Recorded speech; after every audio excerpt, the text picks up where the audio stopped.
next up on the comedy side, please welcome Chris Putro up to the stage. Yes, thank you. All I'm going to do is Amico already did my kind of East joke.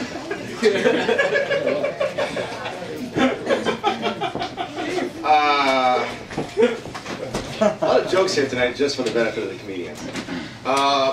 Hey, the latest news out of Egypt, I'm sure you saw today, Anderson Cooper and his CNN crew were attacked by a mob of guys, and Anderson Cooper was like hit in the head a bunch of times. But it turns out they weren't actually anti-Mubarak protesters. They were just really, really big Pee Wee Herman fans. And I knew only about 30% of the people who watch SNL or saw the SNL digital show with Pee Wee and Anderson Cooper would get that one, but I don't go for 100% less. More of an elitist comedian. Yeah, if you laugh, okay. Okay, what was I going to talk about? Oh, Chris before me was talking about dating. Amico was talking about OkCupid. Let me combine those two into this. I just got off OkCupid this weekend after yet another chick who described herself as average showed up as quite a lot bigger than average. I mean, come on, I'm a dateable guy or whatever, but I've had horrible luck on these dating sites. And I've written on Facebook about it. Maybe people think I'm down or bitter about my dating experiences, but no, I'm quite comfortable. It's not something that keeps me up at night that I can't get a date. In fact, when I'm trying to fall asleep, if I can't fall asleep, something's keeping me up, I actually think about my dating experiences, especially online. And it kind of lulls me to sleep, especially when I think about the purring of the kittens. And, you know, that puts me in a really calm mood. You know the kittens I'm talking about, right?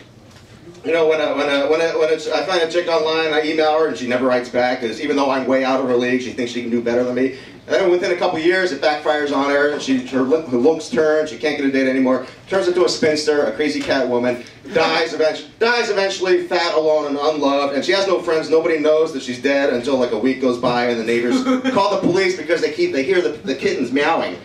The kittens meowing because of the unbearable stench of their own feces and the rotting flesh of their obese owner. Those are the kittens. Those are the kittens that give me comfort every night. Thank you. That was just a bit of a rant there. Yeah, a couple claps is all I want.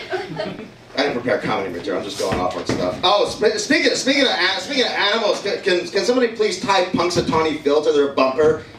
Drag him up and down the Pennsylvania Turnpike until he's dead and this holiday is finally done.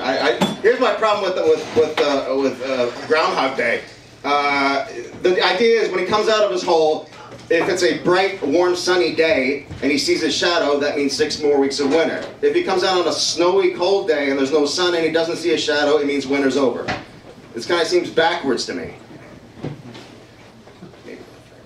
I don't know where I was going with this. There was actually a funny. No, there was actually a funny bit in this joke, and actually now I forget what it is. No, it doesn't make sense, and maybe they should flip the logic. In fact, Congress, back in the Clinton administration, Congress actually was going to vote to get rid of Groundhog Day because it didn't make sense, but unfortunately it got to the Senate, and Al Gore had the deciding vote in the Senate. He decided to keep it because oh, you see where this is going, don't you?